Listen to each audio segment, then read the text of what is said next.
Un petit thème très joyeux, très festif, comme cette fin de journée, comme ce week-end qui se pointe. On a moins 7 degrés actuellement, 17h31 Et on a parlé en début d'après-midi avec Stéphane Leblond, porte-parole du Valinois, qui était fort heureux, évidemment, en raison de la neige et le ski qui débute en fin de semaine.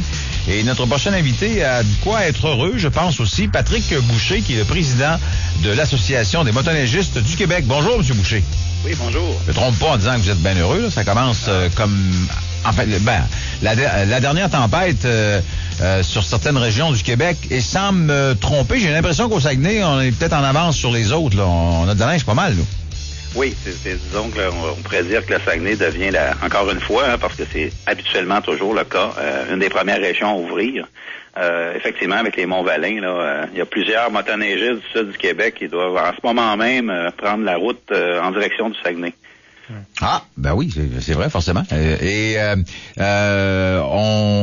qu'on leur dit, là? On ouvre la saison, est-ce que on n'a pas roulé sur les motoneiges depuis plusieurs mois?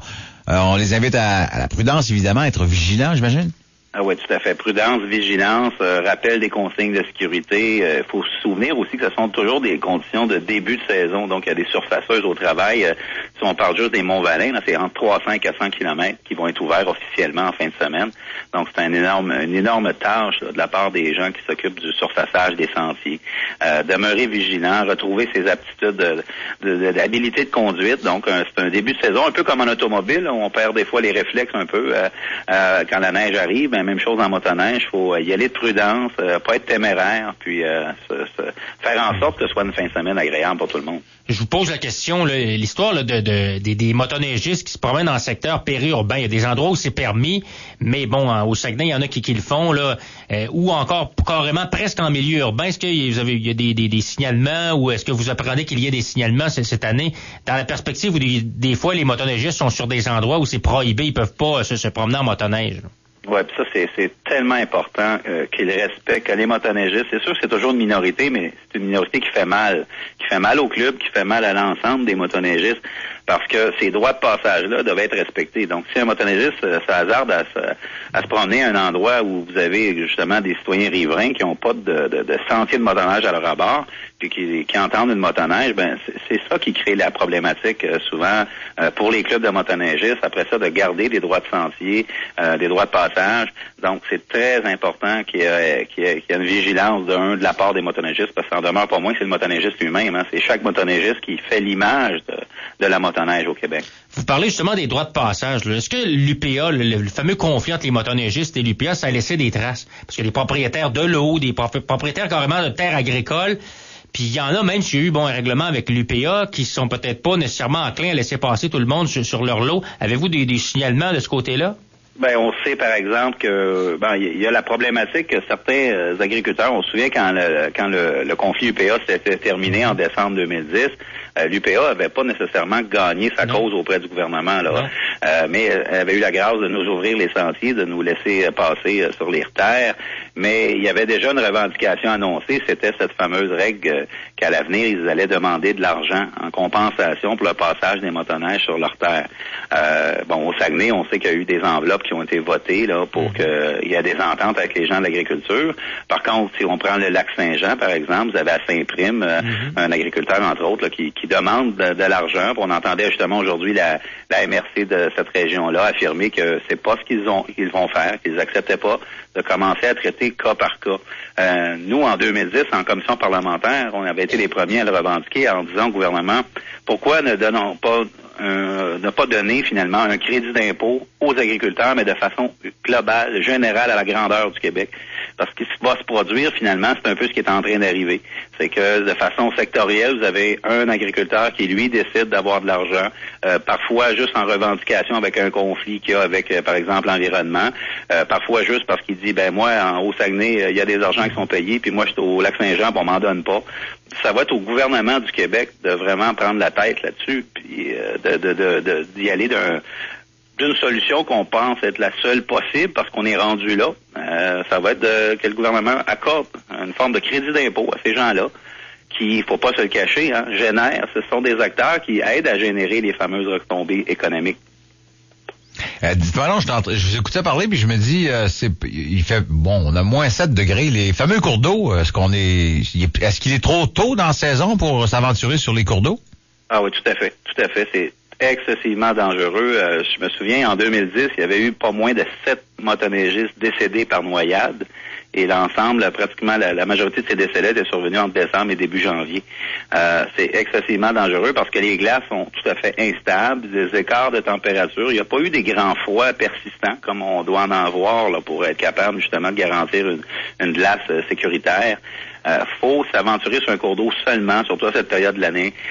Seulement si un club l'a autorisé, l'a balisé, l'a vérifié. Sinon, c'est carrément jouer avec sa vie. Est-ce que des spots, là évidemment, c'est très tôt dans l'année, là, je sais que les Monts-Valin, là, c'est incroyable pour faire de la motoneige, même, les gens viennent de l'extérieur, ils affluent, là, vers le Saguenay-Lac-Saint-Jean. Des spots particuliers, je vous pose la question que vous aimez bien pour faire de la motoneige, outre les Monts-Valin, des endroits à découvrir au Québec que peut-être qu'on soupçonne pas ou insoupçonnés. Ben évidemment, près de chez vous, évidemment, le tour du Lac-Saint-Jean, mais ça, j'apprendrai rien aux gens du Saguenay, mais vous avez, par exemple, en Gaspésie, les fameux monts Chic-Choc. Vous allez découvrir une expérience incroyable. Il y a des entreprises de plus en plus qui offrent des randonnées de hors-piste, tout à fait légales, là, parce qu'il faut se souvenir qu'un du hors-piste, il faut le faire dans le cadre d'avoir les permissions des propriétaires terriens pour y circuler. Vous avez ces magnifiques paysages-là. Vous avez le secteur de Charlevoix, le Bas-Saint-Laurent aussi, où on côtoie le fleuve et les sentiers de motoneige. C'est des vues spectaculaires. Ceux qui veulent faire des randonnées un peu plus historiques peuvent aller en Estrie, visiter le musée J.A. Bombardier, où vous allez carrément accéder en motoneige au musée et avoir toute l'histoire, entrer dans le garage même original où a été inventé les premières inventions de Bombardier, dont surtout la motoneige. Ça regorge d'activités comme ça. Présentement, vous avez la Nodière qui vient d'ouvrir, les secteurs Rouge-Matawin, la réserve faunique, la Haute-Mauricie également, qui va être ouverte en fin de semaine, un secteur de Clova par an. Donc, les idées randonnées au Québec, là, je vous dis que c'est pas ce qui manque. Alors, qu'est-ce qu'on dit à nos motoneigistes, là? Respectez les limites permises, soyez prudents. Gardez la droite en sentier. On semble oublier, on n'a pas de ligne jaune en sentier. Faut se la mettre dans la tête, là, mais très important de garder sa droite, respecter évidemment les limites de vitesse, les consignes de club. Puis on invite, nous autres, les motoneigistes, à visiter notre site Internet, justement sur le www.admdq.tv. On a réalisé l'an passé quelque chose qui n'a jamais été produit aucunement en Amérique du Nord. Ce sont des capsules sur la sécurité en motoneige. Donc, c'est animé par Daniel Melançon de Salut Bonjour. Et puis, tout au long, c'est une histoire d'un motoneigiste qui apprend à se comporter de façon sécuritaire en motoneige. Donc, c'est très imagé, c'est intéressant, c'est vivant, mais ça nous rappelle chacune des choses importantes à faire, que ce soit traverser une route en motoneige, ça semble anodin, mais il y a des consignes à respecter. Donc ça, c'est une chose importante. Puis nous suivre également sur notre page Facebook, parce que là-dessus, toute l'actualité motoneigiste, là, heure par heure, pratiquement, qu'on tient à jour. Puis c'est un bon endroit pour être informé là, sur tout ce qui se passe en motoneige.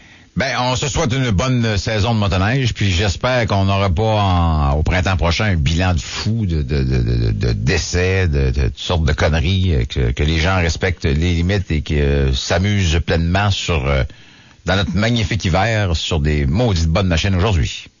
Tout à fait. Merci infiniment, Patrick Boucher, et on vous souhaite à vous également, j'imagine, une fête de motoneige. Hein? Oui, tout à fait. Je vais d'ailleurs aller au Saguenay bientôt. Oh! Oui. Quel endroit, Mont-Valin? Les Monts-Valin, ça c'est sûr, mais ça aussi un peu partout, là, le Lac-Saint-Jean. Dès que la neige va être là, rendez-vous, là. Vous êtes où actuellement? Moi, je demeure dans le secteur de Granby, en Estrie. Granby, OK. Et là, présentement, nous, on regarde des gazons. Oui, c'est ça. Honnêtement, ici, on a combien de centimètres au sol? Là? Je te parle pas de Mont-Valin, là, mais... Il y en a pas mal. Je pourrais pas te donner, je veux pas induire les gens en erreur, là. Mais on doit avoir un 5-10 cm certainement. En pied, on en a au moins un. Vous faites l'envie de beaucoup de motoneigistes. Tant mieux. On a une belle région aussi. Alors, on vous souhaite une bonne fin de journée, un bon week-end et au plaisir de se croiser, de se rencontrer, monsieur.